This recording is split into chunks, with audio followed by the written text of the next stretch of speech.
Assalamualaikum warahmatullahi wabarakatuh. Bismillahirrahmanirrahim. Berjumpa kembali bersama Panggilan Channel yang membahas tentang Islam, kebudayaan, dan peradaban. Sahabat Panggilan Channel di mana saja berada, mudah-mudahan senantiasa dalam lindungan Allah Subhanahu wa Ta'ala. Amin ya Rabbal 'Alamin. Sahabat dan teman-teman semuanya, pada kesempatan ini saya akan menyuguhkan satu ceramah dakwah Islam kebangsaan bersama Kiai kita, Kiai Haji Gus Ahmad Muwafiq, di mana pada kesempatan ini beliau akan memaparkan, akan menjelaskan siapa kita, dari apa kita, dan mau kemana kita. Akan dijelaskan secara jelas dan tuntas, dan apa tugas kita, lalu apa kewajiban kita, dan apa yang harus kita kerjakan.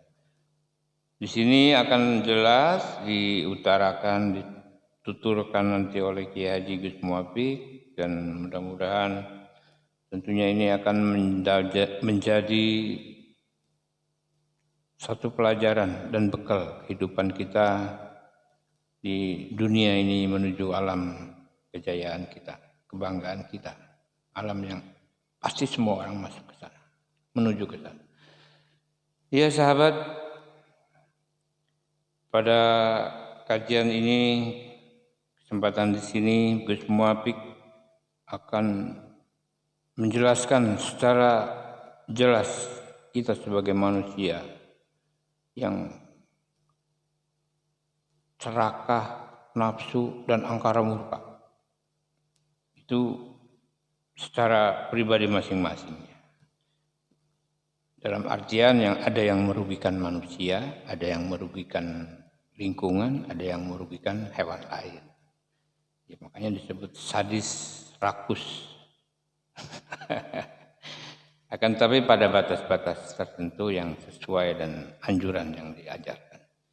Baik sahabat, sekali lagi mudah-mudahan ini semua menjadi bekal hidup kita, menjadi wawasan hidup kita ke depan, dan bermanfaat untuk diri kita wa ila orang lain.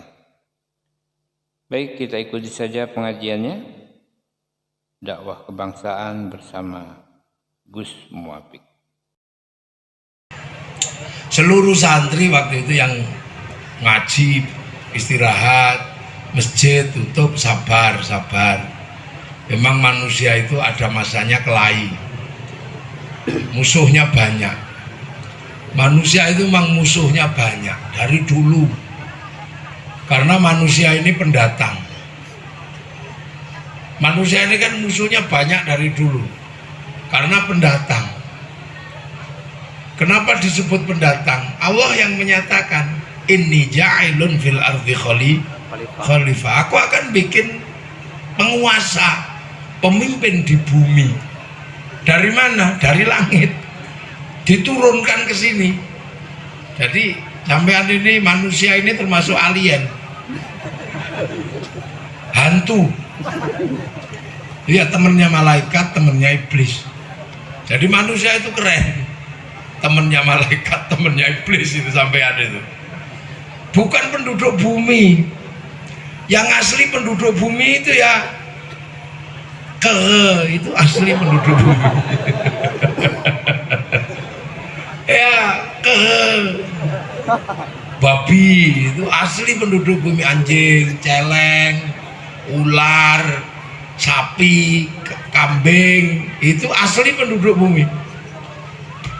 Itu asli lah. Manusia itu enggak. Makanya ketika manusia turun, musuhnya banyak.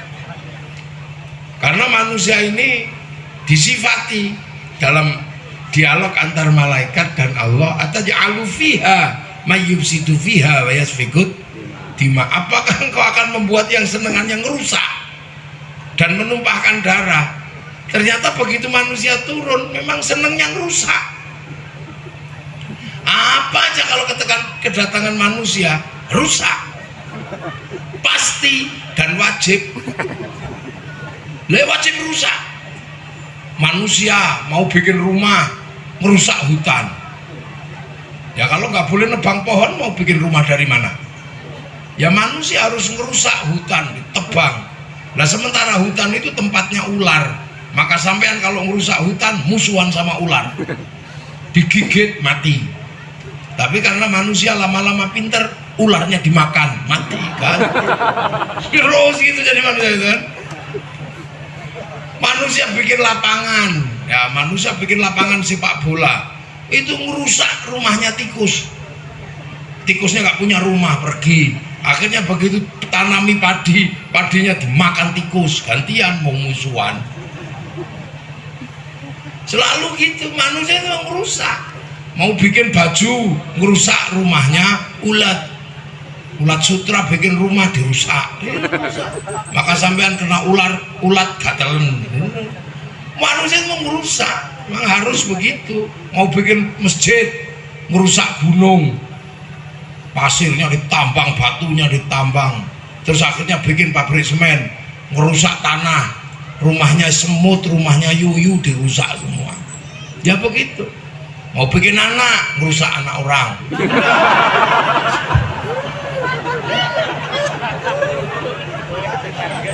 Ini memang manusia, memang manusia itu begitu. Rusak manusia itu, makanya musuhnya Pak banyak, ngerusak hutan untuk hidup. Lah sampean ini berapa itu rumahnya monyet, rumahnya babi yang sampean rusak gara-gara pengen nanam sawit. Nah berapa yang rusak? Makanya sampean kalau masuk kebun sawit hati-hati. Yang punya kampung biasanya marah, kobra, cokot. Hati-hati aja, manusia itu musuhnya banyak. Makanya dimusuhi dari dulu. Kadang musuhan sama nyamuk mati, malaria. Nah, musuhan sama tikus, pes, mati. Ya musuhan sama virus, mati. Padahal virus itu kecil. Tapi ada yang lebih kecil dari virus, cacing.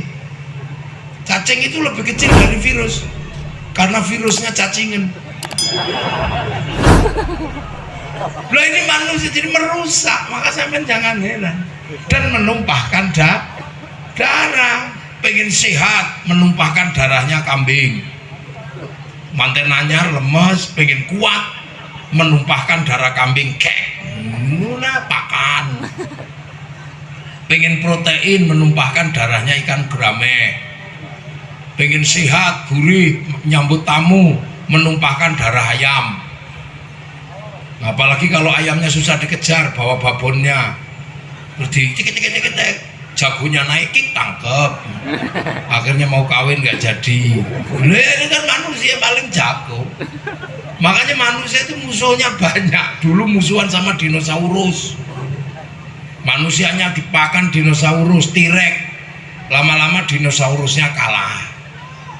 Manusia masuk sini dulu musuhnya harimau, tapi lama-lama harimaunya kalah. Emang manusia menangan.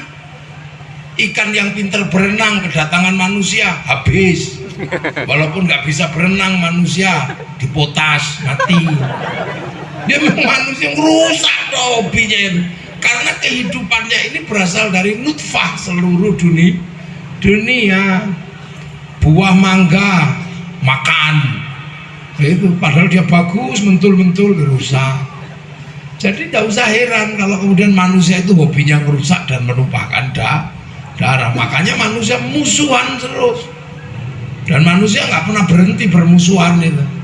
Dulu umatnya Nabi Musa musuhan sama kutu, mati semua, kutuan tumonan.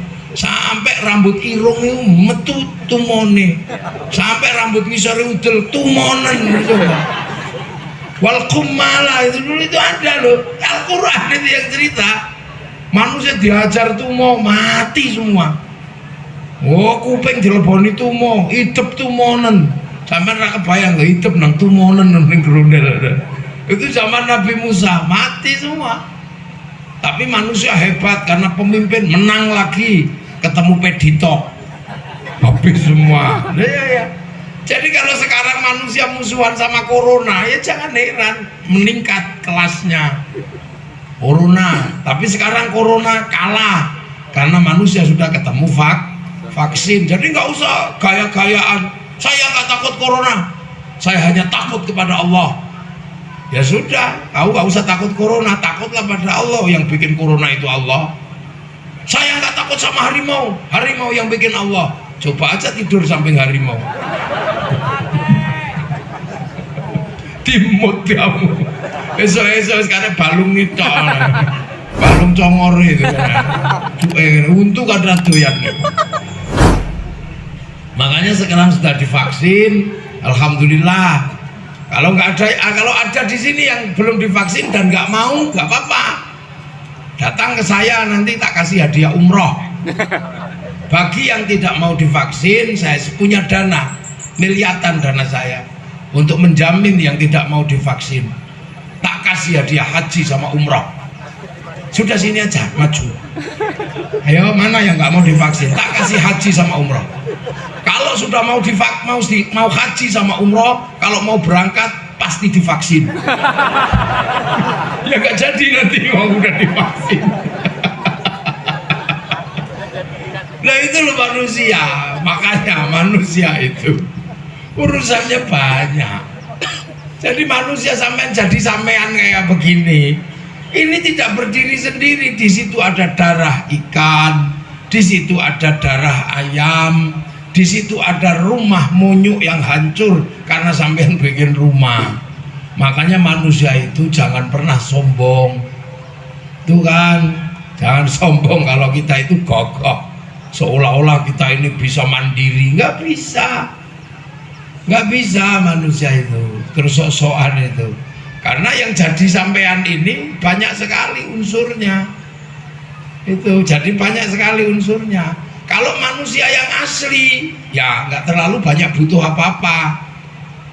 Manusia yang asli, kalau ini kan manusia palsu. Ini palsu, ini bukan manusia asli ini. Manusia yang asli itu ada di dalam, nggak kelihatan chipnya itu, nyowone itu diproduksi di langit, diproduksi di sana, terus ditanya ketika mau turun, alastu birobikum, kamu nanti kalau sampai turun ke dunia lupa nggak kalau aku ini Tuhanmu? Nyawa itu jawab, qalu bala syahidna, ya Allah saya akan jadi saksi engkau Allah. Akhirnya kemudian manusia diregister, didaftarkan di harddisknya Allah, cloudnya Allah, namanya Lauhil Mahfud lah, itu harddisknya. Terus dikasih paketan, nyawanya sekian, rezekinya sekian, istrinya sekian, terus gitu. Kalau paketannya habis, kik, mati. Udah kita dah. Iraja ajalum la yastakhiruna sa'ata wa la yastaqdimun. Udah gitu. Nah itu terus turun ke dunia sini, pung gitu. Kamu nanti pulang lagi ya. Innalillahi wa inna ilaihi raji'un. Akhirnya diturunkan ke dunia. Begitu diturunkan ke dunia, nah ditaruh di dalam nutfah. Nutfah itu apa?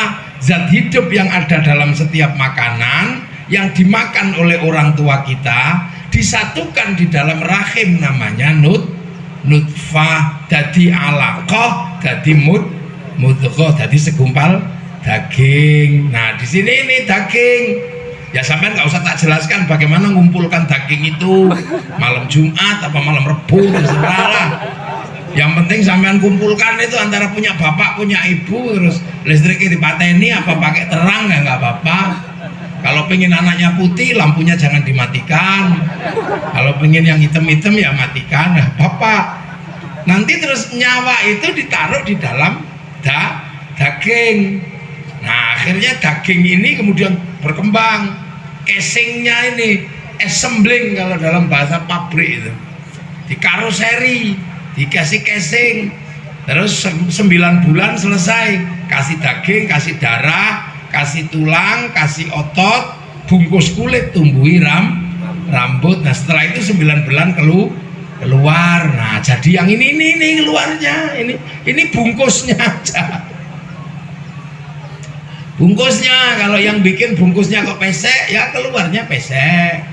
Kalau yang bikin bungkusnya putih, keluarnya putih. Kalau proses pembuatan bungkusnya kok di Indonesia, ya kecil-kecil pesek. Kalau karoserinya dibuat di Arab, ya tinggi besar rambutnya merah. Kalau karoserinya dibuat di Cina, ya tembem-tembem sipit. Kalau dibuat di Eropa, ya tinggi besar rambutnya merah. Lah kalau dibuat di Afrika, ya hitam gosong kayak kopi. Udah. Maka ini yang tergantung yang bikin. Kalau sampean ini itu begitu, ya pasti kalau nggak ibu bapaknya begitu itu. Ya sama, itu ada keriting-keriting dikit itu ya, itu sama. Yang bikin pasti modelnya begitu. Makanya kalau yang bikin kok cantik sama ganteng gitu, nah keluarnya ini.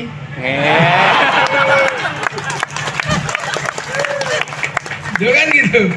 Itu. Nah makanya kan dibilangin, ya besok pulang, ya innalillahi wa inna ilaihi raji'un. Nah ini nyawanya keluar, nanti dilepas. Sama. Makanya manusia itu sama sebenarnya kayak syuting itu. Sama aja. Manusia itu kayak syuting itu. Jadi dia ngelihat saya. Itu saya gini itu dilihat sama syuting, tapi disimpan gambarnya ini, rekamannya disimpan di kartu memori, kartu chipnya kecil itu nanti, cuman di situ aja nyimpennya. Itu nanti rekamannya ada di kartu memori kecil itu. Nah nanti setelah syuting saya kok dia emosi, mangkel itu, terus gara-gara takbir gitu, terus syutingnya dibanting, ditendang, gak apa-apa, silakan aja, rusakkanlah, hancurkanlah, gak apa-apa, yang penting memorinya masih, rekamannya masih. Lah manusia juga sama, hati-hati. Sampean itu lihat saya, rekamannya ada di ruhan ini. Iya, nanti kalau tiba-tiba mati, ya mati aja, tapi nyawanya masih, rekamannya ada. Makanya manusia hidup itu kalau bisa ngerekamnya yang baik. Nah itu aja. Nah rekaman itu akan baik kalau nafsunya baik. Kalau nafsunya jelek, rekamannya jelek. Lah nafsu itu tempatnya mana? Di jasad ini. Karena jasad ini dunia ini, tangan ini dunia, rekamannya dunia. Tangan laki-laki kalau lihat bokong pasti pengen. Semua wong ini dunia kok. Terbuat dari telo, jagung.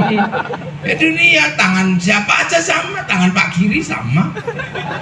Nah iya, tangan Pak Rusdin sama, Pak Rosidin sama. Gini. Pengen sampai sama lah, tangan Kiai aja pengen gini. Sama semua manusia sama, tangan Pak Camat juga sama. Sama aja. Semua sama lah kalau urusan dunia. Yang bedakan cuma remnya aja. Kalau Kiai insya Allah remnya cakram kan gitu. Jadi ketika mau gini direm set berhenti. Karena pasang rem di Lirboyo, pasang rem di remnya cakram-cakram gitu kan. Masang di Al-Masyuriyah, masang di Ploso, nanti begitu mau gitu. Makanya nggak usah heran kalau Kiai itu remnya cakram. Lah kadang yang sebagian sini kan remnya tromol, kampasnya setengah habis, jadi gitu. Banyak lumburnya. Nah makanya kan tubuh itu sama. Ruhani karena tahu mau pulang kembali kepada Allah, ya dia selalu pengen baik. Dengar azan gitu ya, Allahu Akbar, tek, pengen sholat. Tapi kan pantat ini dunia toh. Akhirnya ya nanti dulu duduk.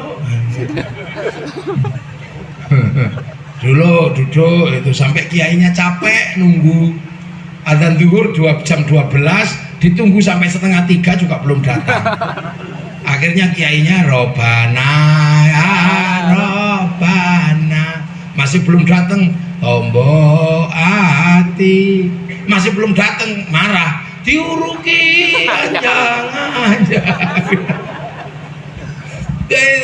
Jasad itu begitu, dia nggak mau, memang dia dunia, tahu-tahu besok ya paling dicopot lagi, buang ke tanah, dimakan cacing, cacingnya dimakan rumput, rumputnya dimakan kambing, bikin anak lagi, mendingan gitu muter teori rantai makanan. Bahkan karena ini dunia, jadi sampean jangan heran, karena rajin ngaji, ada adzan berangkat sholat, sholim Allah Akbar. Ini wajah tuh wajib. Tapi namanya mata ini dunia, begitu melek, bu, sarungnya bolong. Allah agak bang. Wong kuping ini dunia, begitu ini wajah tuh selesai ada ding ding bakso. Apalagi kalau Kapolres, wah ini bang. Ada hujan, gradak-gradak, ya Allah sepatuku hujan. Dia tanya Pak Aris itu, Allah, gradak-gradak, ya Allah sepatuku hujanan. Coba sepatu kayak gitu kan kalau basah susah itu keringnya. Makanya mending saya nggak mau jadi polisi dulu, karena saya takut sepatu saya basah. Akhirnya saya pakai sendal jepit. Yang penting kalau Pak Aris tak doakan sudah besok sampai di tingkat Kapolda. Oh iyalah, potongannya udah bagus, tingginya udah pas. Nggak bisa karena dunia ya dunia. Wah, mau itu kan sampai gayanya kayak mau masuk surga itu. Itu coba kalau tiba-tiba kiainya itu. Gus Fikri itu lagi iseng tiba-tiba Bismillahirrahmanirrahim sampai hasma rabbikal a'la alladzi khalaqa fasawwa, mesti sampai ngomel lama kalau ini. Lah yang bersifat dunia pasti dunia, makanya sampai hati-hati. Ruhani ini merekam seluruh kegiatan jasad, seluruh jasad kita itu direkam sama sini. Makanya kadang kita sholat aja masih merekam bakso. Jadi besok begitu di print loh, ini sholat kok rekamannya malah bakso. Wah, malam pempek. Loh kita ini rekaman kita itu di sini semua, nanti begitu nanti dilepas di print. Makanya manusia itu kalau bisa rekamannya yang bagus. Nah makanya agar rekamannya itu bagus, diajari puasa, menahan hawa nafsu. Karena orang kalau nafsunya itu gede, emosian, rekamannya pasti jelek udah. Tetangganya sawitnya bagus, nggak dimakan tikus itu, beli mobil, pasti pelihara tuyul. Rekamannya tuyul, sampean itu lihat tetangga sukses, rekamannya tuyul, rekamannya kredit. Coba kalau nafsunya itu udah kendo, lihat tetangganya sukses, alhamdulillah. Jadi rekamannya itu alhamdulillah. Jadi besok kalau di print keluarnya alhamdulillah. Itu aja sebenarnya. Makanya kita disuruh menahan hawa nafsu biar rekamannya bagus. Gitu. Tiba-tiba ya mata kita lihat istri gendut gitu, kalau nafsunya gede rekamannya wah Nikita Mirzani. Tapi kalau nafsunya gendut, lihat orang gemuk, alhamdulillah sukses aku menggemukkan dia. Bahwa telinga juga sama, orang kalau nafsunya gede itu dengar suami ngorok malah pasti radio rusak ini. Tapi rekamannya radio rusak. Tapi kalau nafsunya gendut, alhamdulillah tanpa tak tengok saya masih tahu suami saya masih hidup. Rekamannya bagus. Sendal hilang, Kapolres sendal hilang gitu. Wah Kapolres kok sendalnya hilang. Kalau Pak Aris itu emosian, rekamannya mesti wedus sih nyolong gitu. Kambing ini yang nyuri. Kalau enggak ini. Rekamannya ini berok itu.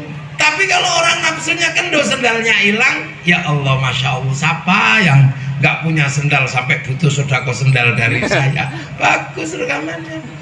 Loh itu loh, makanya kita ini diajari puasa biar rekamannya bagus. Makanya orang kalau nafsunya itu sudah kendo, apapun rekamannya bagus. Bahkan lihat ayam naik masjid, rekamannya bagus. Ada ayam naik masjid, orang nafsunya udah tuh, alhamdulillah, Masya Allah. Kata Kiai Mursyidin, oh ayam naik masjid, alhamdulillah. Gus Fikri juga sama, alhamdulillah ada ayam naik masjid. Kapan nelek? Begitu nelek jerot, alhamdulillah, ya Allah. Akhirnya ilmu toharoh membersihkan telek ayam dari atas masjid bisa dipraktekkan oleh santri. Rekamannya bagus. Lo kan gitu. Nah kalau rekamannya bagus, nanti di print out di akhirat, jasadnya sudah ditinggal, tapi rekaman di sana ada.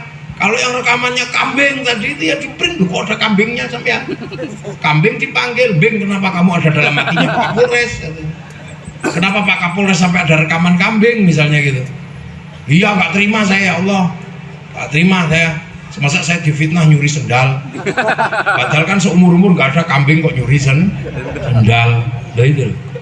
Jadi makanya puasa itu sesungguhnya diharapkan nafsu aja, nggak usah ribet sampean, nggak usah sampai-sampean membahas puasa sing sampean itu ketinggian kadang bahasannya itu, sampai bahasan puasa ngelirik batal, menangis batal. Walau puasamu ae lho, sing penting ramangan ra ngombe ra dolanan bojo awan-awan cukup.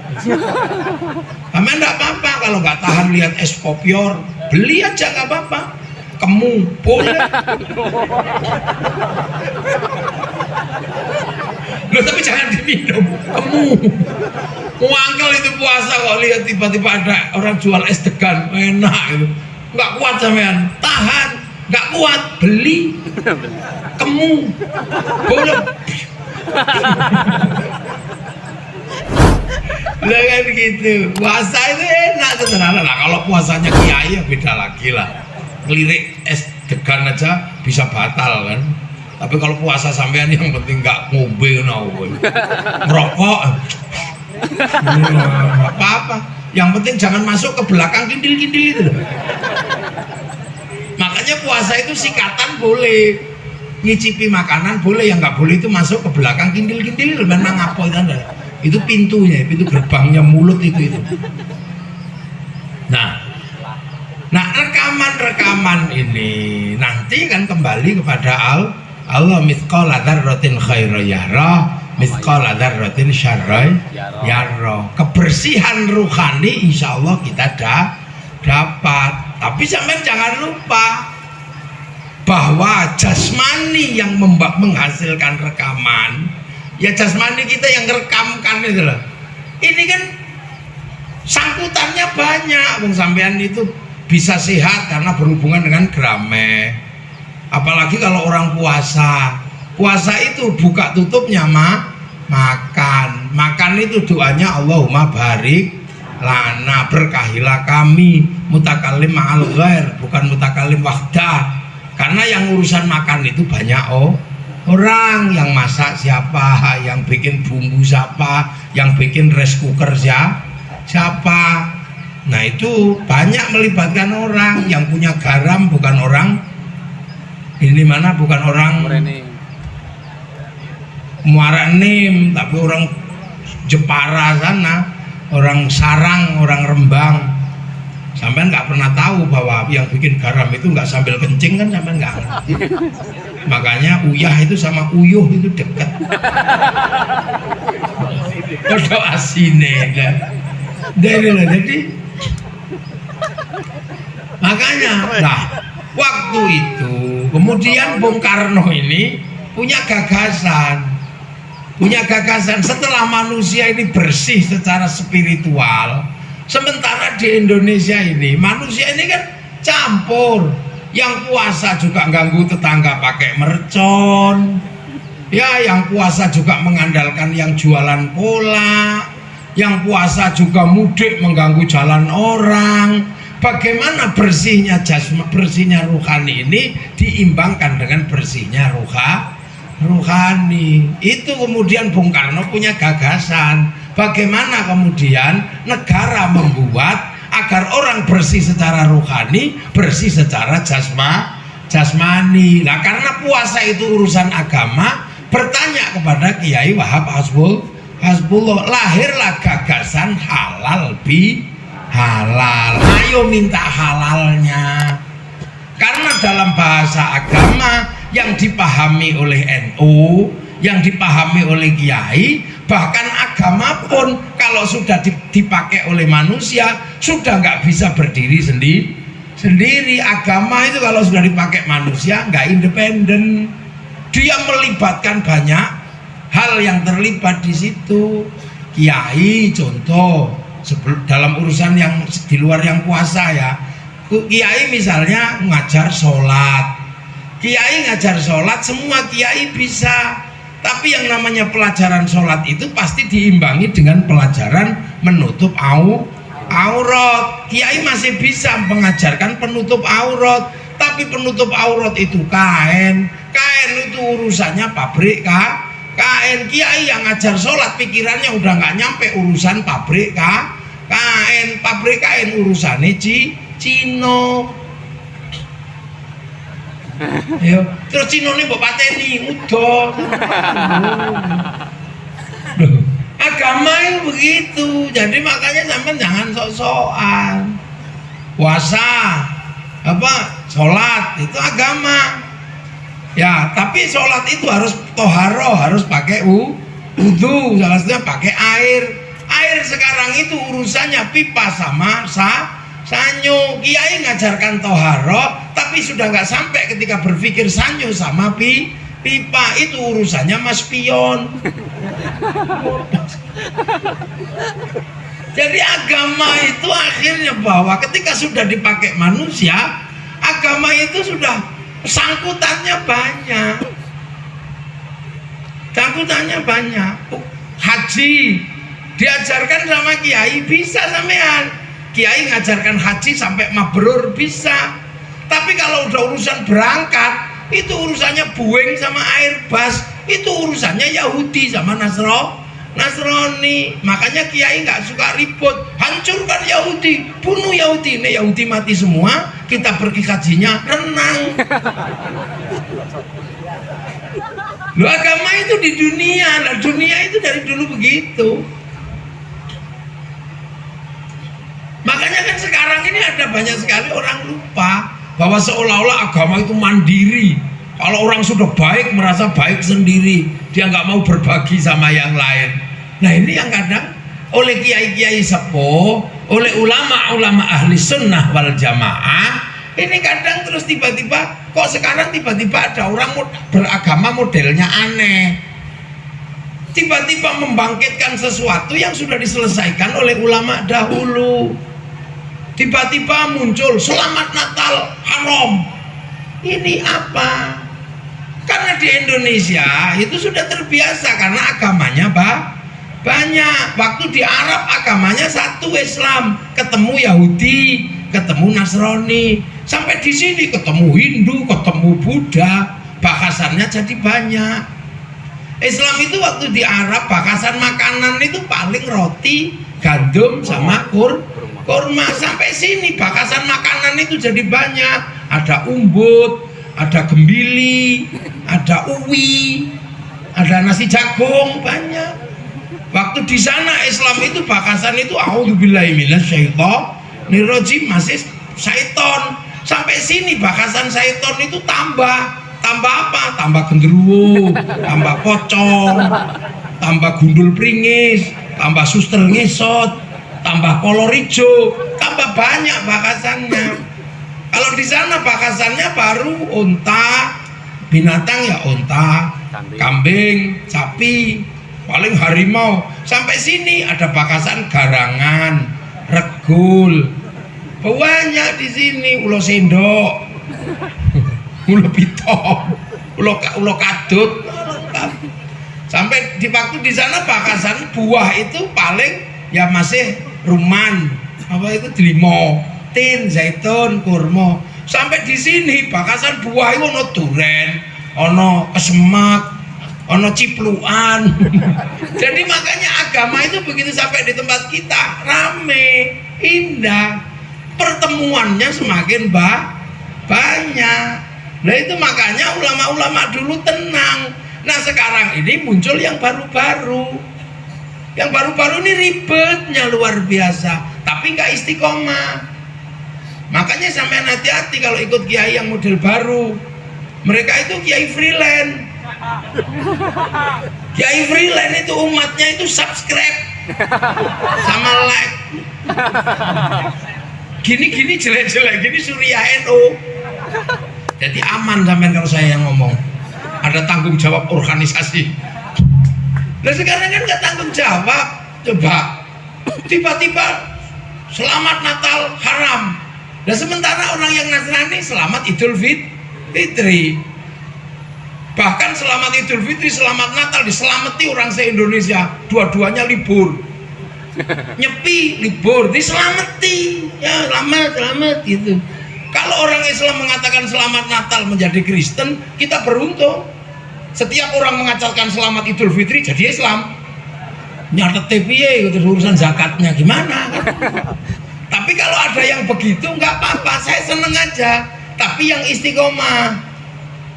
Karena apa? Orang-orang begitu nggak istiqomah. Selamat Natal haram, tapi nggak bisa menahan istrinya ke mall untuk ngambil diskon Natal.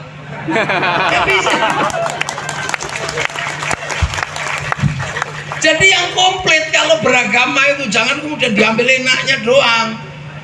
Iya, kalau ada libur hari Paskah, jangan ikut libur, tetap masuk sekolah.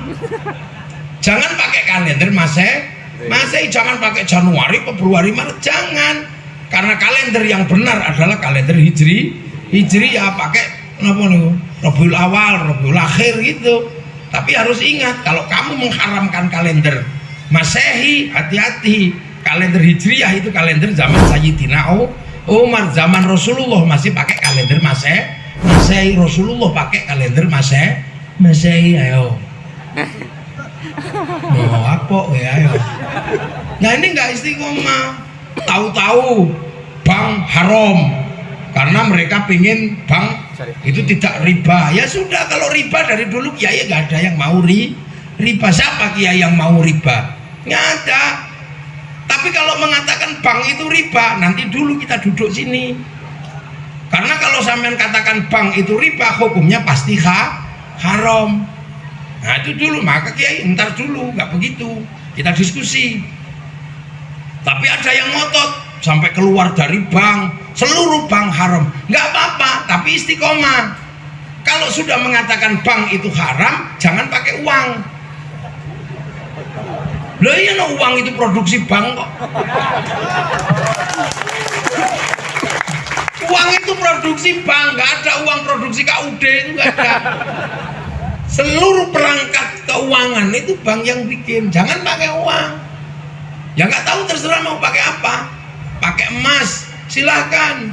Tapi apa bisa emas itu mengatasi transaksi hari ini? 1 gram emas 900.000 yang bagus. Yo. Dibikin koin kecil sekali itu. Kalau di kampung beli apa bayam saikat 1.000 rupiah, mutilnya gimana kamu? Wah itu judul, makanya sudah para ulama NU nyantai aja. Karena kamu nggak istiqomah. Kalau kamu mengatakan bank itu haram, ya udah jangan pergi kaji pakai bank. Duitmu kasih pilotnya. Langsung jangan baca Quran, karena Quran itu sebelum dibeli sama negara percetakannya utang bank dulu untuk produksi. Ayo, nah, makanya kiai-kiai mana tuh ada kiai-kiai yang ribut, tapi ustadz-ustadz baru itu nggak istiqomah. Selfie masuk neraka, katanya dia hobinya selfie. Loh, makanya kiai bahkan sampai ketika hukum rokok pun kiai hati-hati. Rokok haram nanti dulu, karena 175 triliun cukai rokok masuk APBN. Kalau rokoknya haram, cukainya haram. Masuk APBN, APBN-nya haram. Untuk bangun jalan, jalannya haram. Maka orang yang mengharamkan rokok dosa lewat jalannya pemerintah. Loh, ini loh ulama ahli sunnah wal jamaah. Makanya kita ini sering yang tua, ulama tua ini dulu di Palembang disebut kaum tua. Ya orang tua-tua itu makanya sekarang kan dianggap yang progresif itu yang muda-muda. Allah Akbar gitu. Kita kiai sepuh paling Allah. Nah, kenapa kita tidak gerasa gerusu seperti itu? Karena kita ini beragama. Ya, kita ini beragama. Ini tahu persis. Karena kita punya guru. Dan kita diajari oleh guru kita. Dan guru kita itu punya gurunya lagi. Dan zaman guru kita dan gurunya itu beda. Maka masanya beda, prosesnya beda. Dan kita tahu bahwa ini Indonesia, ini bukan Arab. Kalau di Arab sana enak orang beragama. Rasulullah berjenggot, masih bisa berjenggot karena rasnya sama-sama ras Semit, ras Arya. Tapi begitu orang sini suruh berjenggot, rasnya Mongoloid. Ras Mongoloid itu jenggotnya 12. Kalau kita memaksakan sunnah yang itu susah. Rasulullah orang Arab, tanahnya bersih, pakai jubah, paling membala unta sama manjat kurma. Lah di sini nanem padi. Kalau pakai jubah nanem padi nggak bisa, bang, mundur. Terus ini gitu. Akhirnya ulama dulu baju syar'i, baju jubah itu disebut baju syar'i, dipotong. Potongan syar'i namanya syar'un. Nah, orang dulu nggak punya huruf ain, punyanya monggo eng. Maka syar'un jadi sarung, saruan jadi sarungan.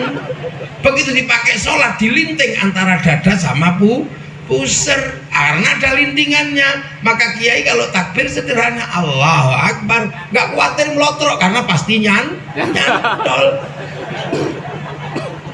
Sederhana sebenarnya loh. Nah itulah. Wan itu di generasi inilah akhirnya memahamkan tentang ahli sunnah wal jamaah. Ahli sunnah wal pertama kali ya Rasulullah itu langsung diajar sama Allah.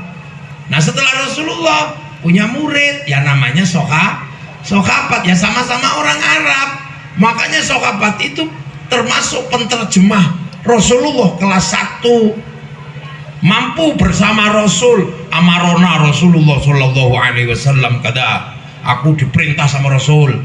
Nahana Rasulullah Shallallahu Alaihi Wasallam angkada, aku dilarang Rasul. Kunna ma'a Rasulullah Shallallahu Alaihi Wasallam naf'alu, aku bersama Rasul menjalankan. Ra'aitu Rasulullah Shallallahu Alaihi Wasallam yaf'alu, aku melihat Rasul menjalankan. Sami'tu, aku mendengar. Yang agak jauh akhbarona, aku mendapatkan kabar.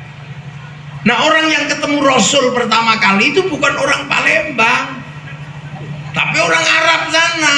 Makanya namanya Sokabat itu Abu Bakar, Umar, Utsman. Nggak ada Sokabat Aris, itu nggak ada.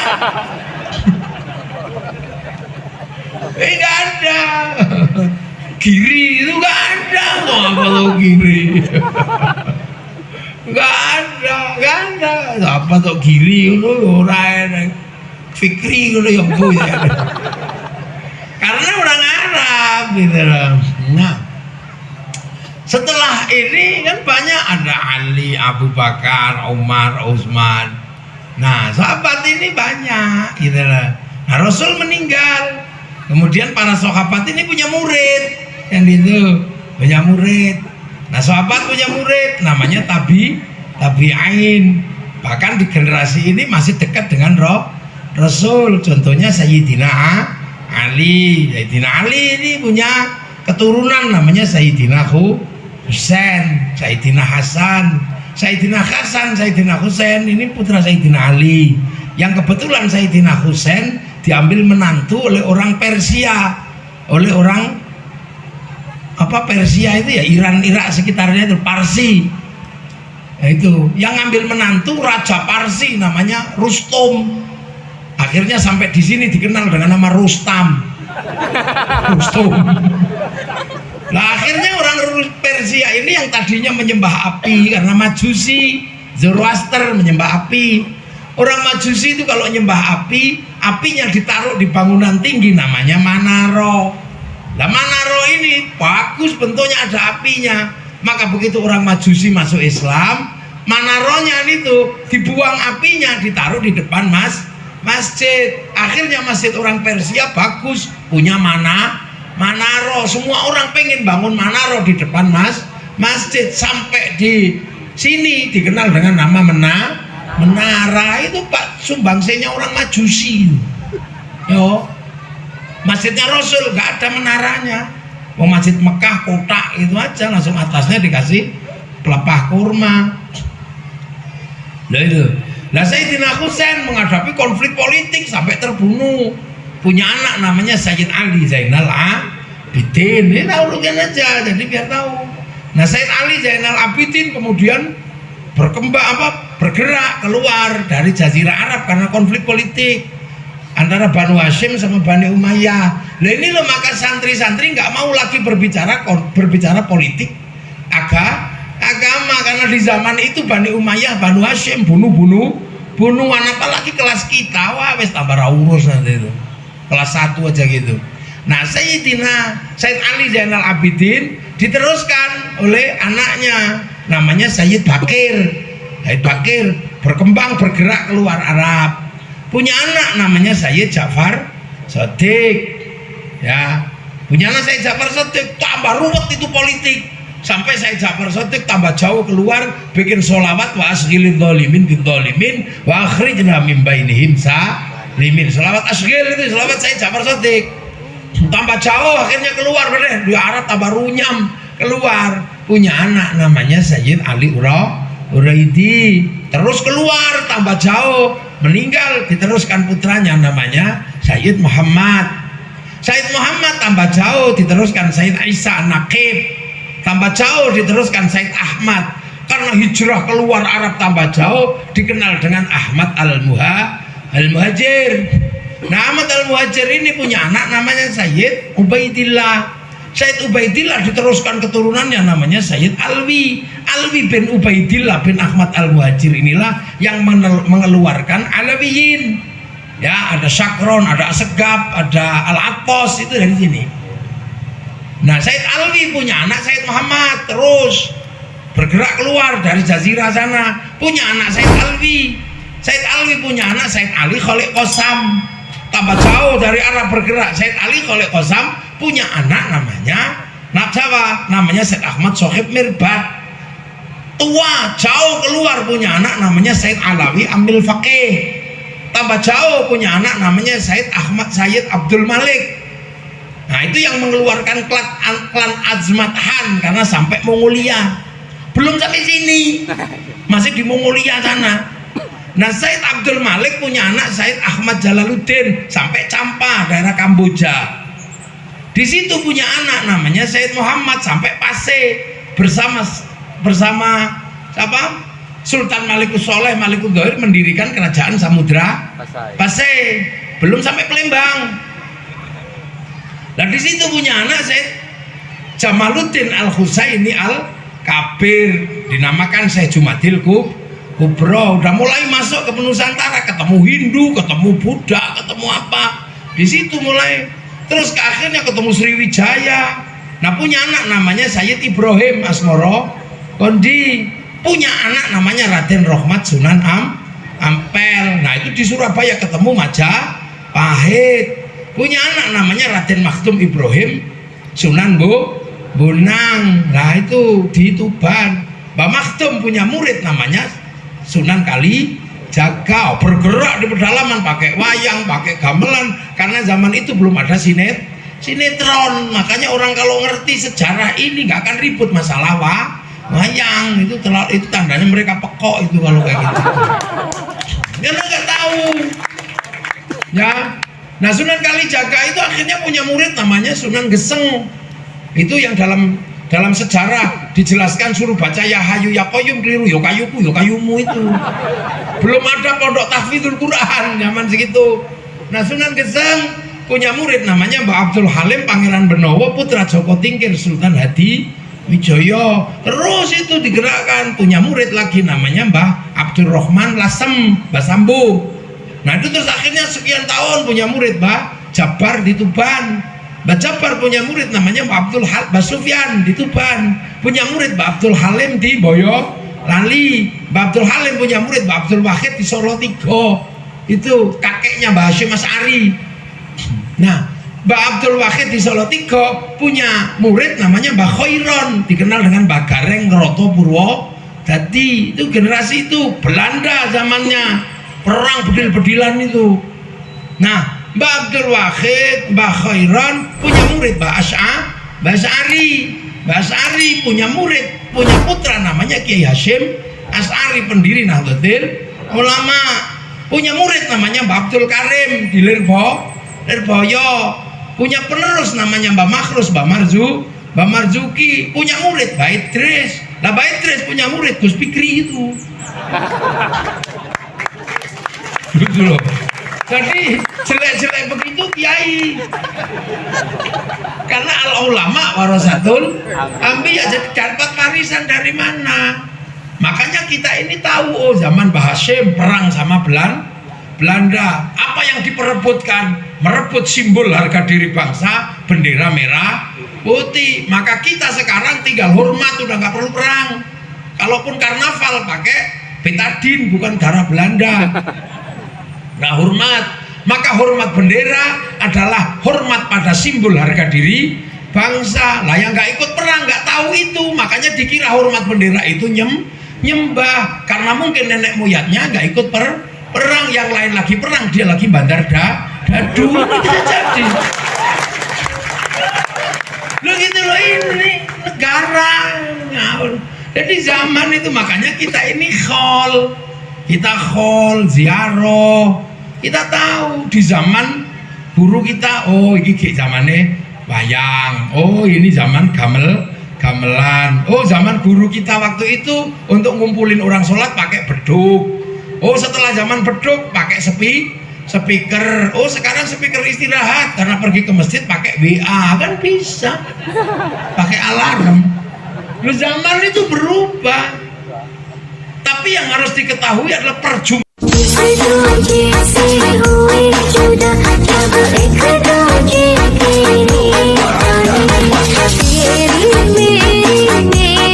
Rabbi ighfirli warhamni wajburni warfa'ni warzuqni wahdini wa'afini wa'fu anni.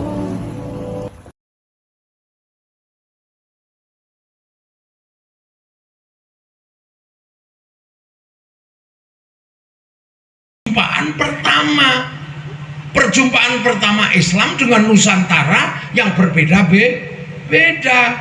Jadi Islam itu ketemu dengan agama beda. Apa mau kelahi terus? Ya nggak ada habisnya. Indonesia kok kelahi agama? Itu banyak sekali ributnya. Agamanya banyak. Wong yang nggak beragama aja kalau agamanya disinggung marah. Makanya kemudian para awal namanya para wali, yang dikenal dengan para wali kan, yang nyebar Islam di Indonesia. Karena apa? Karena yang megang agama sebelum Islam itu Hindu itu Brahmana. Brahmana itu kasta tertinggi yang boleh ngomong agama. Di bawahnya ada kasta kesatria, raja, nggak boleh ngomong agama. Di bawahnya ada Wisya, pegawai negeri, nggak boleh ngomong agama. Jadi nggak boleh kalau zaman dulu pegawai negeri. Nah, kecuali kalau sekarang boleh lah, Pak Asek ngomong agama boleh kalau sekarang. Pak Rosidin boleh. Karena itu sudah bukan zaman Hindu. Nah di bawahnya ada kasta sudra, petani pedagang. Petani pedagang nggak boleh ngomong agama. Makanya kalau ada cerita Islam disebarkan oleh saudagar, itu secara teori nggak masuk. Karena saudagar itu adalah sudra. Orang Jawa, orang Sumatera pasti nggak mau kalau yang ngomong agama itu adalah pedagang. Makanya yang bisa ngomong agama sekelas Brahmana itu wali. Wali itu siapa? Ya wali itu yang sudah la khaufun alaihim walahum yahzanun, nggak punya ketakutan apa-apa dengan urusan kekhawatiran dan ketakutan. Karena wali itu kekasih Allah. Nah ada yang nanya, terus cara kerjanya wali itu gimana? wali kok referensi cara kerja. Wali itu kalau butuh sesuatu online, langsung download ke cloudnya Allah itu wali. Qalu rabbuna Allah tsumma istaqamu tatanazzalu alaihimul malaika alla takhafu wala tahzanu. Langsung 3 tahun gini, ya Allah download. Syekh Abdul Qadir 25 tahun download gini. Sunan Geseng 3 tahun. Mbah Hasyim Asy'ari setiap malam 41 kahfi, 41 kali taubah dalam 2 rakaat. Ayo sampean buat orang.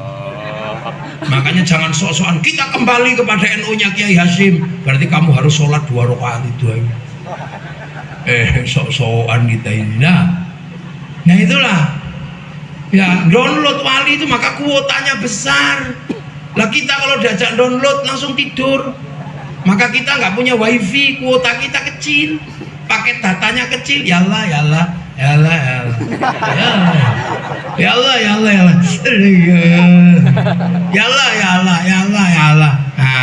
suwene.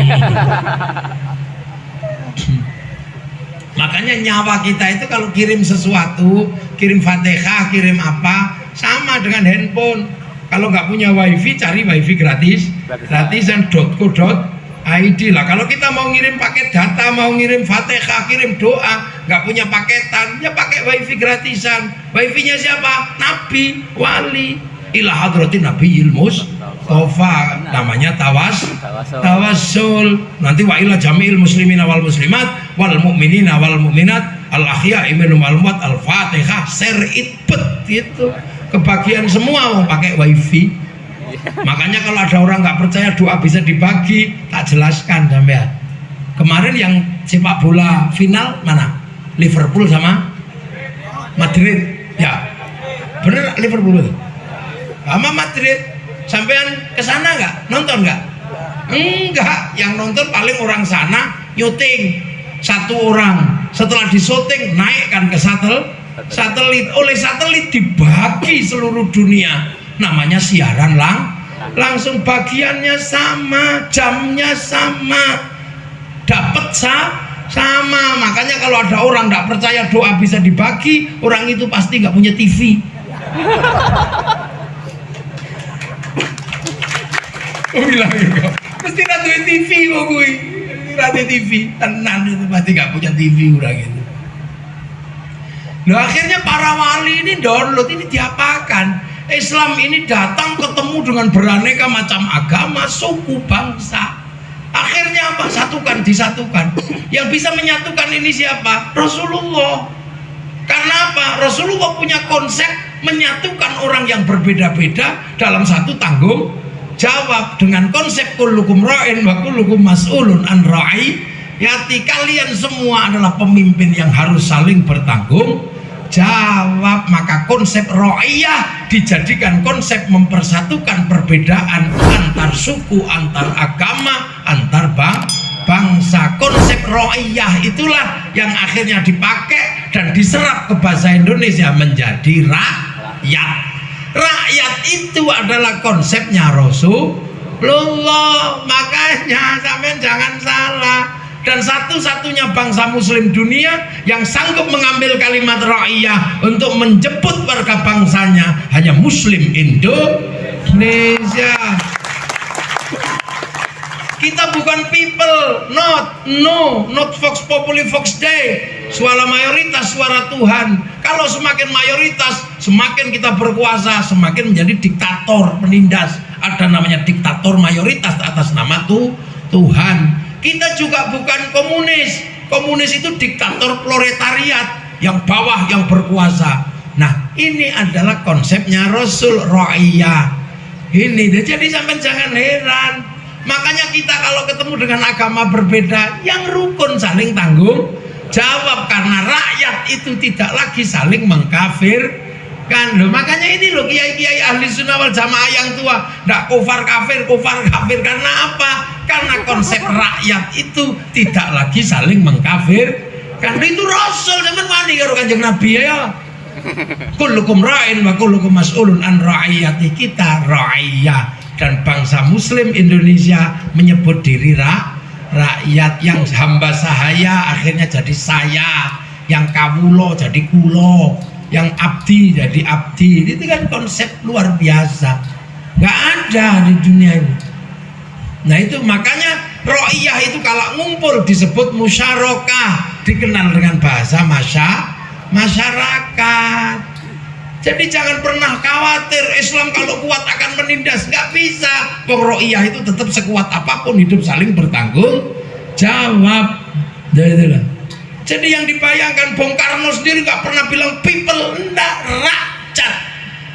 rakyat itu jelas, itu bahasa kita, bahasanya Nabi. Makanya ketika kemudian yang berbeda-beda sudah bisa saling bertanggung jawab, akhirnya kita punya poin tersendiri.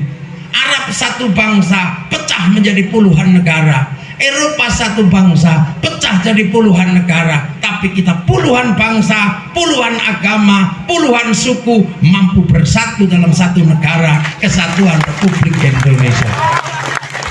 Itu kita makanya indah kita ini. Dan daerahnya para wali itu tadi disebut wilayah karena al-wali meninggalkan wilayah itu namanya NKRI. Makanya santri ditinggali Islam dipertahankan sampai mati, NKRI harga mati. Ini yang kadang orang nggak paham. Kalau Indonesia tohut, ini dari mana ente belajar? Makanya Pak Aris kalau ada yang begitu-begitu nggak usah sungkan-sungkan, tapuk cangkeme aja nggak apa-apa. Nggak usah sungkan-sungkan. Banser, PSHT, Kerasakti, Pagar Nusa berdiri di belakang kepolisian kalau mau bertindak seperti itu. Jangan, saya instruksikan nanti, tapi jangan dikasih bedil. Bahaya kalau Banser, Pagar Nusa, SH dikasih bedil, Kerasakti bahaya. Mau nembak kepala kena kaki.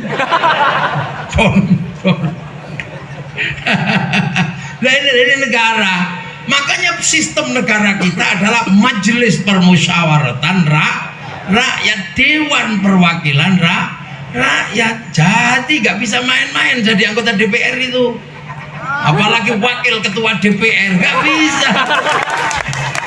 Ini representasi syar'inya ro'iyah. Makanya kalau disebut kiai pantas itu. Makanya luar biasa kalau kemudian sekali tanda tangan jalan jadi. Jangan lupa ini. Nah itu makanya santri apakah kemudian ribut? Selalu ribut? Enggak. Tapi santri selalu menjaga agar kebersamaan ini selalu terjaga. Makanya agama di tengah santri dipegang oleh santri mampu menjadi jalan kebersamaan. Iya, wa'tasimu bihablillahi jami'an wa la tafarraqu, enggak bercerai-berai. Kiai lo doa itu kan sendiri-sendiri bisa, tapi oleh kiai doa itu bareng. Kiainya doa bismillahirrahmanirrahim, santrinya amin. Amin. Ya nggak perlu mikir itu doa apa, nggak penting pokoknya amin. Amin. Kalau sudah kecapean, amin. Kiainya paham langsung alhamdulillahirobbil alamin. Loh, yang lain coba mulai berdoa sendiri-sendiri. Habis itu doa jari 10 hilang, tinggal 1 gini. Gimana orang mau bersatu kalau caranya begitu? Kalau kita amin, amin. Begitu yang mau doa banyak nggak cukup, akhirnya di masjid nggak cukup, ya udah kita berangkat ke alun-alun muara enim, akhirnya lahirlah istighosah kubro. Kalau sudah berangkat ke alun-alun muara enim, apa yang nggak terserap? Ya semuanya masuk situ, bakul bakso ikut, bakul juragan pempek ikut, juragan aromanis ikut, bis sawit ikut, berangkat ngangkut penumpang, roda ekonomi berputar. Tidak ada lagi menahan ekonomi dari yang kaya pada yang miskin, semua sama. Allah. Cuman kiai itu pernah berdoa istighosah di Kuramil, Pak Pak Dan Ramil itu marah sama kiai. Gara-gara Dan Ramil ngundang kiai dikir. Ternyata kiainya itu, ya Allah, ya Qadim, Ya Allah ya Qadim, ya Allah ya Qadim. Dan Ramil marah, Pak Kiai, kita yang undang kok daripada ya Qadim terus kok Ramilnya kapan? Akhirnya ya kok Ramil.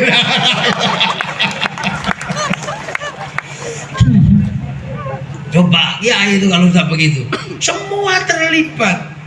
Peringatan kelahiran Rasul, semua ekonomi terserap, ayam terserap, maulidan di mana-mana, roda ekonomi berputar, solawatan yang tadinya di rumah-rumah silakan sesukanya, yang penting baca solawat. Yang suka lagu Arab, yang suka lagu Indonesia, yang suka lagu dangdutan. Ya Rasulullah, salamun alaik, duhai senangnya pengantin baru, yang suka lagu Jawa, ya Nabi salam alaika, ya Rasul salam alaika. Sudah, yang suka lagu Sunda, ya Rasulullah salamun alaik, es lilin mah ceceran indah. Tapi lama-lama ayo bersama sholawat, bersama kumpul. Akhirnya semua diajak sholawat, pergi ke alun-alun Muara Enim bersolawat. Kalau sudah datang ke sana laku semua, roda ekonomi berputar. Penjual gambar laku, penjual spanduk laku, penjual slayer laku, penjual gagang pancing laku. Gini-gini. Betapa ya, ini santri merawat kebersamaan truk laku. Kalau yang dipanggil ke sini Habib Syekh, putih semua, kain putih laku semua. Ya hana bahagia. Kalau yang dipanggil kok Gus Ali mafia solawat yang hitam semua itu, kain hitam laku kami di depan. Segala yang ada dalam hidupmu. Roda ekonomi berputar. Itu bagian dari sistem menjaga kebersamaan yang ada di bangsa kita yang bersatu dalam puluhan bangsa dalam negara kesatuan Republik Indonesia. Akhirnya kita punya, guru kita tengok kuburannya. Karena walladzina ja'u min ba'dihim yaquluna rabbana ighfir lana wa li ikhwanina alladzina sabaquna bil iman. Ziarah, begitu sudah ziarah, bis pariwisata laku semua diserap oleh sistemnya kehidupan santri. Sampai di kuburan menyambut tamunya wali, jual nasi laku, jual tasbih laku, jual katok laku, tukang ojek laku, sampai copet bisa hidup di makam para wali. Udah ekonomi berputar, bangsa terjaga. Terus kalau di kuburan rukun ila kadratin nabiyil mustofa mokamatin al-fatihah. Ini belum selesai, rombongan baru datang. La ilaha illallah, la ilaha illallah. Belum selesai, rombongan datang, kiainya muda, sallallahu alaihi Muhammad, sallallahu alaihi Muhammad. Enggak ada yang ribut, jangan keras-keras gitu, enggak. Biasa aja rukun. Baru datang ngawiti ingsun. Belum selesai, rombongan baru datang. Ibadallah, rijalallah. Belum selesai, ada satu orang muter-muter di makam. Ini mau ngapain dia sendirian? Ternyata bawa speaker kecil. Rombongan dari Muara Enim ditunggu di bis. Betapa rukunnya kehidupan. Akhirnya kemudian orang Muara Enim nengok Jombang karena ada makam Mbah Hasyim Asy'ari, nengok Bangkalan ada makamnya Mbah Khalil, nengok Surabaya ada makamnya Mbah Ngampel. Akhirnya orang Muara Enim punya rasa cinta terhadap Jombang karena di Jombang ada gurunya.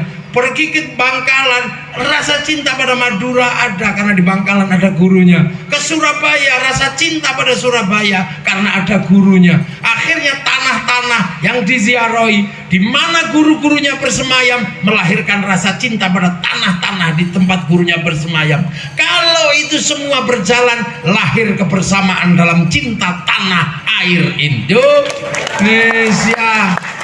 Suruh ngebom Surabaya, ya nggak berani, wong ada makam gurunya. Suruh ngebom Demak, ya nggak berani, wong ada makamnya Sunan jaga, maka teroris tidak pernah tumbuh satupun dari orang yang rajin ziarah makam gurunya. Terorisme tumbuh dari orang yang tidak mau ziarah kepada gurunya karena nggak punya guru, makanya nggak khol. Lah gurunya siapa? Langsung Quran sunnah, maka kholnya di perpustakaan. Jadi pekerjaan penjenengan Pak Aris, pekerjaan Pak Giri, pekerjaan Pak Asek, semuanya dihandle oleh kiai. Makanya jangan biarkan tempat santri, jangan biarkan jalan menuju pesantren kok jelek, karena ini bagian dari ngelawan negara. Oh iya, jangan. Pak Camat harus jeli melihat ini. Bukannya pesantren yang atas nama yang belum jelas ini tujuannya apa, malah diurusi. Ini melawan negara. Dan kiai-kiai pesantren tahu diri. Kiai itu kan ada dua, ada kiai sakti dan ada kiai yang nggak sakti. Kalau saya ini nggak sakti, ngaji begini, udah Gus, waktunya udah siang, berhenti saya, kok nggak sakti.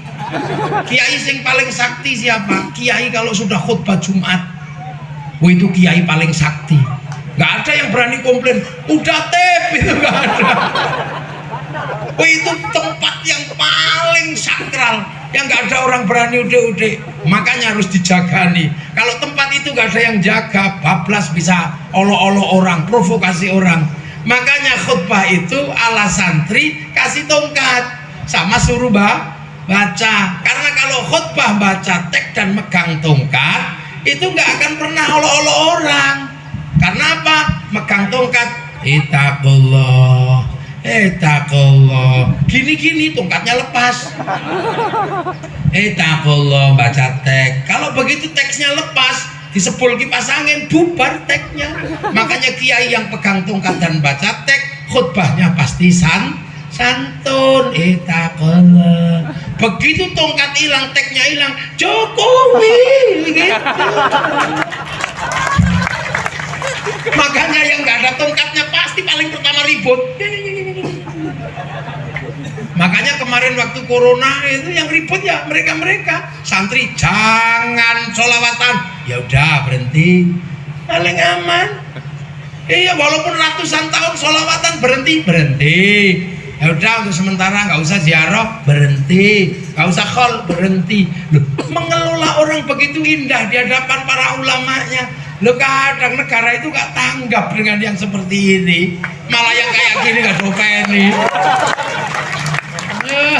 Malah ngopeni yang belum jelas itu dengan harapan apa? Mudah-mudahan tunduk apa? Mereka malah begitu dapat alasan malas. Ini perang Badar, loh pilpres saja kok perang Badar. Wong pilpres itu loh kelanjutan pilkades. Pilkades setelah itu pilkada, setelah itu pilbub. Kalau presiden pilpres, namanya pesta demokrasi, ada duitnya biasa. Kalau diterima masjid sumbangan, kalau diterima kiai bisyarah, kalau diterima orang biasa uang bensin. Lah tanya Pak Kapolres. Makanya kalau ada yang begitu biasanya Pak Kapolres pura-pura gak tahu aja lewat sebelah. Iya enggak apa-apa. Makanya ya Pak Kapolres juga harus tahu kalau ada santri pengajian dan gak punya helm, gak usah diperiksa. Kalau ngaji ya gak apa-apa, ya sekali-sekali aja gak apa-apa, pantes-pantesnya kan gitu. Karena yang namanya juga berkendara harus pakai helm. Tapi kalau jalan ke sini jelek, bagus. Karena kalau jalan ke sini jelek, gak ada operasi. Coba jalannya bagus, operasi terus sampean. Lah ini cara merawat bangsa. Akhirnya apa? Ketika populasi kaum muslimin ahli sunnah wal jamaah kayak kita besar di Nusantara hari ini, dunia bisa melihat kekuatan muslim terbesar dunia ada di Indonesia, dan itu adalah Nahdlatul Ulama. Makanya sampean janganlah kemudian ikut orang-orang yang produk baru yang udah jelas gak bisa dipakai kayak gitu. Khilafah, orang tiba-tiba seneng ngomong khilafah. Sekarang sampean kan bisa browsing negara mana yang pakai khilafah, gak ada yang laku. Tidak ada satupun di dunia ini hari ini negara yang pakai khilafah itu kuno, zaman Khulafaur Rasyidin. Makanya sekarang karena itu produk gagal hari ini, maka yang pakai pasti masalah. Libya begitu pakai ISIS khilafah, hancur bangsanya. Ayo delok ini tuh faktanya. Ayo, Suriah begitu berbicara khilafah, remuk redam perang sampai hari ini nggak selesai. Iran, Irak begitu berbicara khilafah, hancur. Lo kok di sini tiba-tiba khilafah? Ini orang ini jualan apa? Ini bendera Rasul, bendera la ilaha illallah. Iya, tapi bukan bendera Rasul, itu bendera Hizbut Tahrir. Kamu anti la ilaha illallah? Enggak, saya setiap hari tahlilan pakai la ilaha illallah. Kamu anti bendera ini? Enggak, kalau bendera saya nggak mau. Saya anti bendera PKI Palu arit. Tapi kalau kami pergi ke sawah tetap pakai arit, pergi nukang tetap pakai palu. Ini merawat bangsa. Karena apa? Dengan Pancasila yang kita miliki luar biasa, bangsa bisa stabil, semua bisa berjalan. Akhirnya manusia hidup dengan damai, agama bisa berjalan dengan damai. Lo sampai mau contoh Afghanistan itu. Afghanistan itu gara-gara setiap hari yang dibakar itu jenggot, celana cingkrang, perang nggak ada habisnya itu sampai sekarang. Akhirnya sumber daya alamnya diserahkan sama Amerika dan Cina. Mau begitu sampai ya? Indonesia NKRI harga itu baru anak-anak didik Indonesia. Ikhwanul Muslimin Mesir dibunuh sendiri sama orang Mesir. Lah kok dagangan ke sini laku. Anak-anak itu persis kayak anak-anak muda. Orang Amerika udah capek rambut celipir gini, sampai sini laku, rambutnya gini. Akhirnya ketika kehujanan guling. Sudah kita menjadi Indonesia, kita punya Pancasila, ketuhanan yang Maha Esa. Jadi kita punya sistem ketuhanan. Itulah. Nah, kenapa kok ketuhanan yang Maha Esa? Kalau kamu nggak mengakui agama orang, kamu perang. Dan perang agama itu nggak selesai karena nggak ada wasitnya. Karena ada terus Tuhan turun, agamamu benar, agamamu enggak. Amin mati ribet itu sampai nggak akan selesai. Ya sudah, lakum dinukum waliyatin, agamamu agamaku. Dada aja, sinyalnya beda, pemancarnya beda. Walaupun berada di dalam satu pemancar, tapi kalau pemancarnya beda, sinyal XL sama Telkomsel juga nggak akan ketelisut di situ, nggak, sama aja. Masuk gereja haram. Lah kalau masuk gereja haram, tukang servis AC gimana? Jadi makanya kiai-kiai sama lihat, ini kan kiai-kiai kita. Mana pernah ada ulama-ulama NU, kiai-kiai kita yang di NU itu ribut, enggak kan? Nyantai-nyantai. Karena tahu persis bahwa beragama itu bukan sesuatu yang mudah. Karena kebaikan di dunia dan kebenaran itu tidak berdiri sendiri. Maka Rasulullah dengan tegas menyatakan, mayuridillahu bihi khairan yufaqihu fiddin. Siapa yang dikehendaki baik oleh Allah akan dikasih ngerti urusan agama. Semua tahu dasar itu, tapi kadang nggak komplit. Kalau kiai komplit, khairon di situ nakiroh. Khairon itu kalau nakiroh maknanya khairon kamilan, kebaikan yang sempurna. Nah, kebaikan sempurna bukan milik manusia, itu milik Allah. Karena kalau kebaikan manusia pasti nggak sempurna. Sekarang saya nanya, pengajian ini baik nggak? Baik. Yang paling baik siapa? Ya kiainya. Itu nggak bisa dibantah. Kalau pengajian ini paling baik, kalau pengajian ini baik, paling baik ini orangnya. Minumannya aja 3. Ada tisu. Orang baik. Juga nggak dimulai kalau kiainya nggak naik tadi. Orang baik. Tapi saya nggak boleh mengatakan saya paling baik, nggak boleh. Karena saya terlihat baik karena diundang oleh panitia. Kalau nggak diundang panitia, saya nggak di sini. Nah, kalau sudah seperti itu, baik saya apa panitia? Ya nggak bisa, saya nggak datang panitianya jelek. Wah, itu baru saya dan panitia udah kelahi itu, baik. Apalagi kalau sampean ini ikut, yang baik kami ya. Nah, kok kami? Ya karena kami mau datang. Kalau kami nggak datang, kiai bukan pengajian. Nah apa? Cek sound. Nah sampai terus tiba-tiba ada yang bilang kami kiai yang baik. Kenapa? Kami yang masang tenda yang baik. Loh kok bisa? Kalau nggak bubar. Padahal yang masang tenda begini biasanya sembayangnya juga nggak begitu cakep. Karena nggak mungkin masang tenda itu kiai, ya mungkin. Ya guys. Jepleng-plengnya sampean.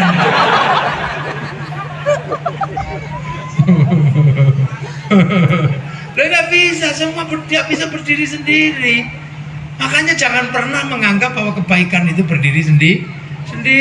Makanya haji itu sampai lihat sana, Raja Saud itu nyambut tamunya Allah, pesawatnya Yahudi, Boeing, Airbus, sampai di sana yang bikin penginapan siapa coba? Perempuan Amerika yang kalau pakai celana metel, wah BH ngiwonengen, namanya Paris Hilton. Dia punya hotel paling depan menyambut Ka'bah, namanya Hotel Hilton. Di Masjidil Haram ada namanya Hilton Tower. Itu punyanya Paris Hilton. Orangnya nggak pernah pakai celana. Kalau malam mabuk, gitu. Ayo. Nah, itu caranya. Ketika jamaah haji mungkin capek makan daging unta, disediakan Kentucky, McDonald. Ketika capek minum zam-zam, sediakan Pepsi, Coca-Cola. Kafir semua itu. Ayo. Terus kamu ngapain? Nah itu makanya kiai-kiai ulama-ulama kiai itu kita itu kenapa nggak kafir kah? Kafir karena konsep ro'iyah mesti dijaga bersama. Nah orang-orang baru ini nggak pernah ngerti. Maka tugas TNI Polri menertibkan mereka ini. Iya kalau polisi dan TNI Polri telat, saya dan Banser yang akan budal ya. Budal? Loh, sama. Harus mumet.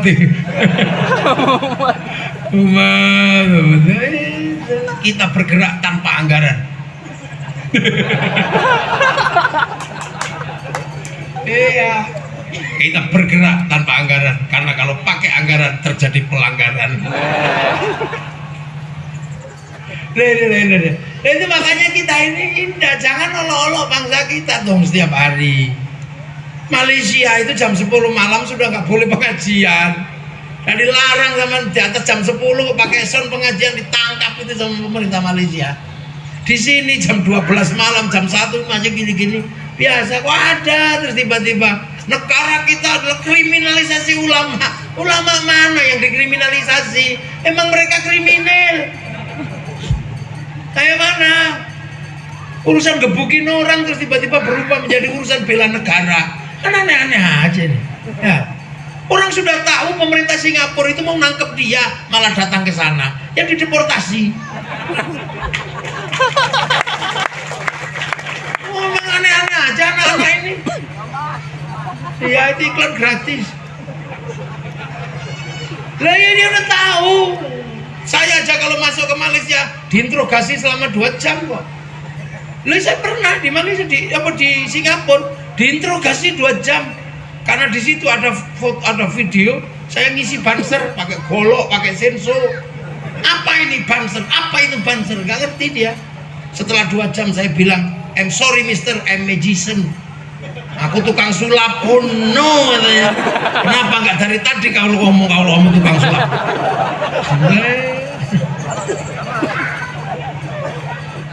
Biasa aja negara itu punya aturannya. Kok tiba-tiba negara kita siapa sih yang nggak jengkel sama Singapura dan Malaysia? Saya juga jengkel.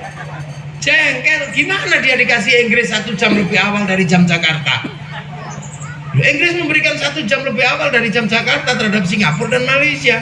Artinya bursa efeknya buka 1 jam lebih awal daripada bursa Jakarta. Makanya kalau kerugian kita triliunan setiap hari di dalam pasar uang karena waktu kita dicuri Singapura dan Malaysia, digeser 1 jam. Untuk perang tidak mungkin, makanya kita geser ke IKN yang baru. Tapi bagi yang nggak paham, itu bagian dari strategi negara agar punya stabilitas ekonomi yang mapan kok. Pikir guyon, wah aneh-aneh proyek, enggak. Berapa kita? Pasar saham kita selalu kalah di setiap hari. Ini sawit, pasarnya di sana. Kalau kita kalah dengan sawitnya Brazil, jadi tahan saham kita. Biasa aja begitu. Kita ini sudah mengarah kepada sistem transnasional. Pola pikir kita harus berubah. Milenial ini merubah segalanya. Milenial scaling everything, membunuh segalanya. Berapa yang sudah mati karena milenial? Pak Pos mati, kertas surat mati karena tinggal WA. Dulu industri cinta itu kan luar biasa, miliaran, triliunan setiap bulan. PT Pos itu gak pernah rugi. Karena apa? Orang selalu mengirim surat.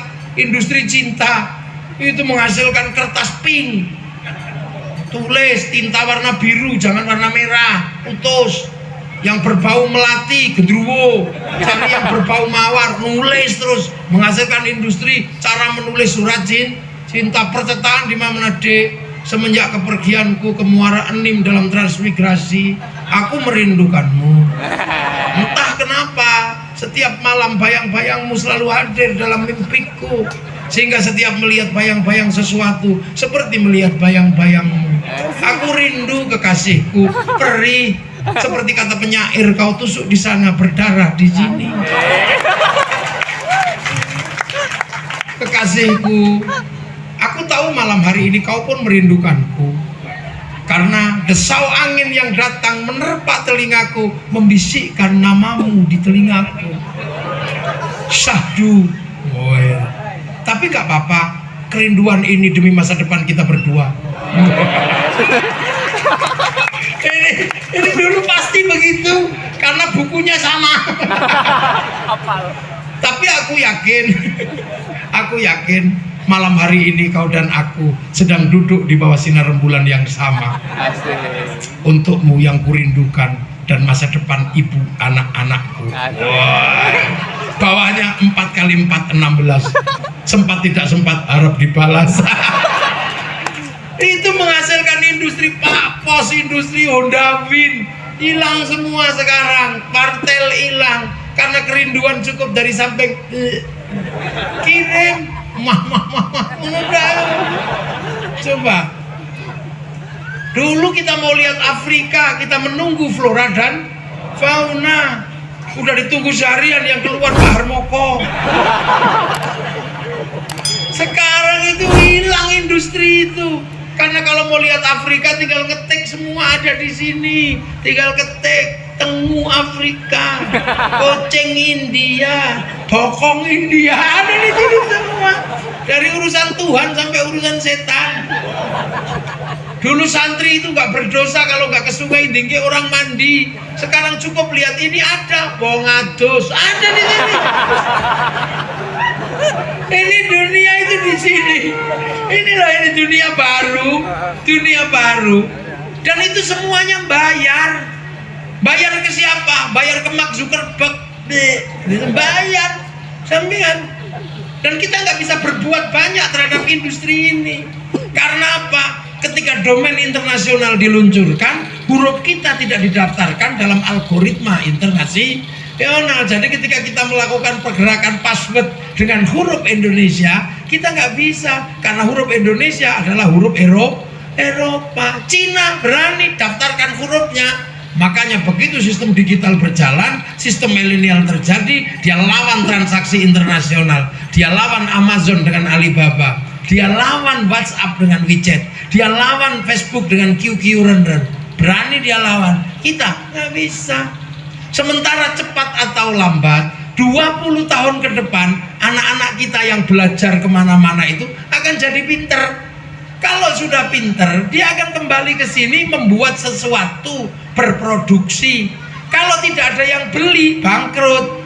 Nah, siapa yang mau beli? Yang mau beli adalah orang yang cinta pada bangsanya, yang cinta pada negaranya, akan membeli produk dalam negeri. Nah, kalau kita rasa cinta pada bangsa dan negara dan dalam negeri nggak ada, maka konsumsi tidak akan pernah terjadi. Makanya orang Amerika bisa bangkit karena industrinya dibeli oleh anak bangsanya sendiri. Cina kenapa bangkit? Produksinya dibeli oleh anak-anak Cina sendiri. Samsung kenapa bangkit? Dibeli oleh anak Korea. Mobil Jepang dibeli dengan harga 2 kali lipat oleh anak bangsanya. Tapi itu perjalanannya panjang. Agar Amerika punya rasa cinta pada bangsanya, film koboi diputar berkali-kali untuk membangkitkan kenangan kebangsaannya. Cina untuk membangkitkan kenangan kebangsaannya, film ular putih, film kungfu sampai Sun Gokong diulang-ulang terus. Cina samurai, Jepang samurai. Bahkan ketika Amerika kalah dengan Vietnam, Amerika nggak boleh malu, mereka bikin film Rambo 1 sampai 6. Amerika ketika ditekan sama Cina secara spiritual, dia nggak boleh malu, bikin film American Shaolin, American Kungfu. Dia nggak boleh malu ketika ditekan Jepang, bikin American Samurai, American Ninja. Bahkan ninja terakhir dari Amerika namanya Tom Cruise dalam film The Last Samurai. Malaysia nggak boleh malu, Jepang nggak boleh malu. Ketika rezim Tokugawa dihantam sama restorasi Meiji, maka anak-anak muda dijelaskan dengan film sederhana Samurai X dengan tokohnya Rurouni Kenshin. Malaysia menyongsong masa depan, tidak boleh konflik antar agama, antar suku. Malaysia kota bandar, pemiliknya diserahkan kembali kepada si Upin dan si Ipin. Si Upin dan si Ipin harus tahu bahwa di Malaysia ada anak-anak India, gak boleh ribut. Kenalkan dengan tokoh kecil namanya Jarjit. Agar gak ribut dengan anak-anak Cina, kenalkan tokoh kecil namanya Mei Mei. Agar gak ribut dengan anak-anak Indonesia, kenalkan tokoh kecil namanya Susanti. Cara mereka membangun karakter bangsanya. Lu kok kita malah setiap hari alok-alok bangsa, punya presiden jelek, punya Pancasila jelek, TNI jelek, Polri jelek. Ini pasti ada yang mengadakan agar apa? Bangsa ini gak pernah bangkit, bisa produksi, dipaksa menjadi bangsa yang konsumsi, selalu membeli. Jadi itu maka ada pengajian kebangsaan. Cik ngerti bangsamu? Ya, bangsa terindah di muka bumi Indonesia. Amma ba'du. Lagi kayak mukaddimah. Saya belum selesai ngaji. Ini baru pembukaan. Lagi kayak pembukaan. Jadi tenang aja ya. Kayak mukaddimah. Kalau kita apa nama ba'du Dreng? Nah, pengajian kiai dimanapun kalau pembukaan selesai amma ba'du lah, ini baru amma. Doi, kulano no esa, ono pagar nusa, ojo gelut di jalanan. Gak suka saya kalau kalian ribut di jalanan. Tugas Kapolsek, tugas Kapolres, tugas Koramil bikinkan panggung terbuka, pencak dor. Ayo, rapopo, wong latihane pencak wis biasa ngene. Aku sik enom biyen tak tataki kabeh ngono ae. Lah aku wis tuwa saiki ora patek pantes. Ya iya, zaman masih pencaan kayak gini. 6 jam karo kukur-kukur ya. Aku tukang pencak nih. Lah mulane ya wani ya. Sampai terus gak terima maju tak tunyu. Lah ini bangsa kita, ini bangsa yang indah. Bayangkan bangsa multi etnis, dan inilah yang kemudian dibayangkan tentang ra'iyah atau rakyat. Ini yang kita jaga. Makanya sampai kalau ikut kiai santri, kiai NU gak ribut kok. Enggak. Itu biasanya bolo anyar lah itu. Kalau kita ajak ngaji terus ya insya Allah nanti paham. Amin. Cuman sekarang masih namanya juga masih usaha, nggak apa-apa. Udah terlanjur bikin kolam, terus nggak punya ikan, mau beli ikan mahal, akhirnya obo-obo kolamnya tonggo. Ngono asline. Ya wis kadung gawe partai ra ono menungsone, ya opo-opo partai ini tanggane. Lah ya biasa, sampean pengen istri cantik, gak ada lagi yang ada sudah dinikah orang, maka ya istrinya orang itu kita jelek-jelek kan, kalau sudah dilepas kita ambil. Gitu jadi. Loh, mama no Cak mano, tak ada lagi. Nak pergi ke kalangan gak ada. Kalau di Rut sih ada. Kekalangan cakak endung muda. Di Rut jangan nangis.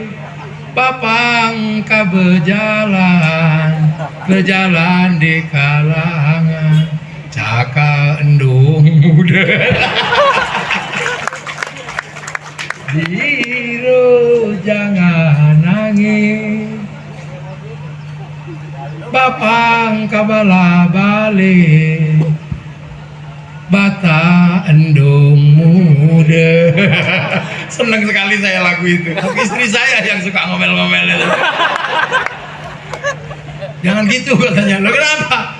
Ini bagus, cakap kekalangan, cakap endung muda. Bapang kabala balik, bata endung muda. Iya, istri saya itu orang Oku Selatan.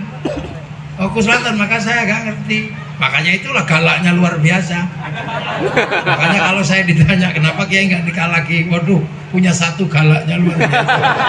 Saya berani, tapi yang di rumah lebih berani. Apalagi kalau udah bilang kutujah kau. Iya, kutujah kau katanya, kemana-mana bawa lading.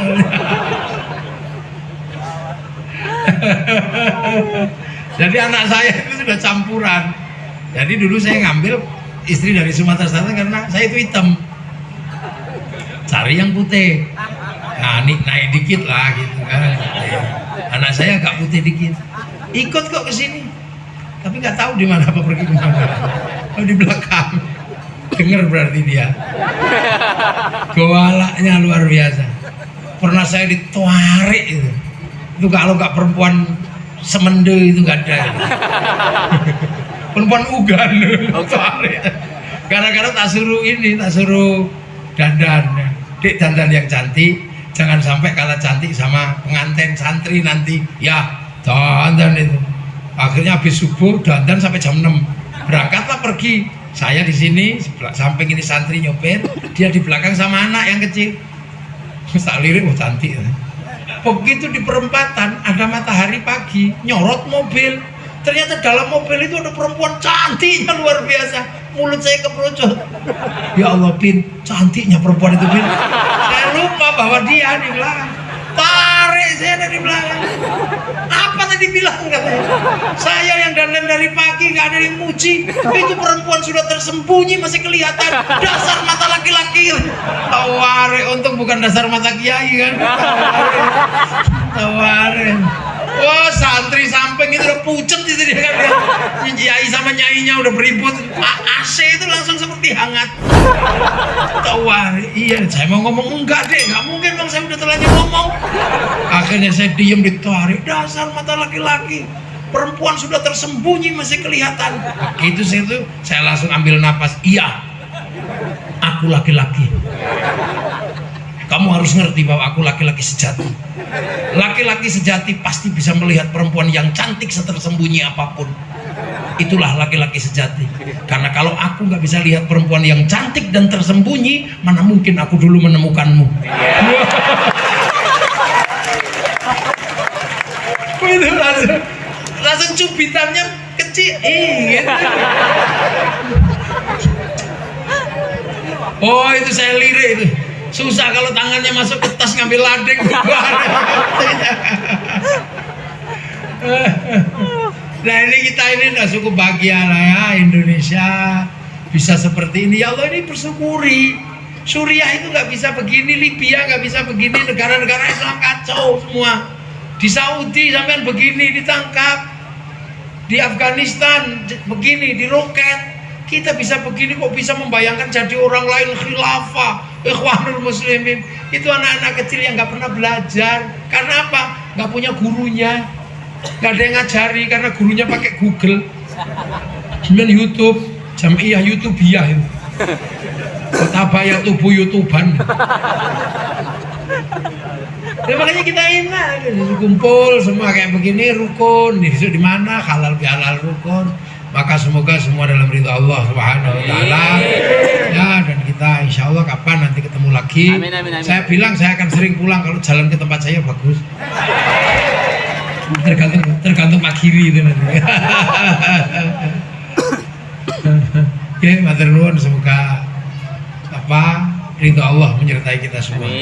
Selanjutnya monggo Kiai berdoa. Terus assalamualaikum warahmatullahi wabarakatuh. Waalaikumsalam. Iya, sahabat Panggilan Channel yang masih setia mengikuti acara di video ini dan menyimak video ini. Mudah-mudahan dari apa yang sudah dipaparkan oleh Kiai Haji Ahmad Muwafiq itu betul-betul menjadi satu pelajaran buat kita, menambah wawasan buat kita, dan bermanfaat buat kehidupan kita. Di mana tadi kita sudah dibawa dari awal sebagai manusia yang diturunkan ke dunia, ke bumi ini, dan harus bagaimana dan sampai kepada peradaban Islam, kebudayaan Islam, dan peradaban Negara Kesatuan Republik Indonesia. Dan mudah-mudahan itu jadi menambah satu wawasan kebangsaan kita, wawasan keagamaan kita, peradaban agama kita bertambah, dan tauhid, akhlak dan akidah juga bertambah. Baik sahabat panggilan channel di mana saja berada, sekali lagi mudah-mudahan bermanfaat. Simak yang baiknya dan buang yang kurang baiknya. Saya mohon maaf apabila ada kekurangan. Tolong dibantu subscribe, like, dan komen. Dan apabila ada perbedaan pendapat, silakan Anda punya hak sepenuhnya untuk berargumen. Wabillahi taufiq wa hidayah. Wassalamualaikum warahmatullahi wabarakatuh.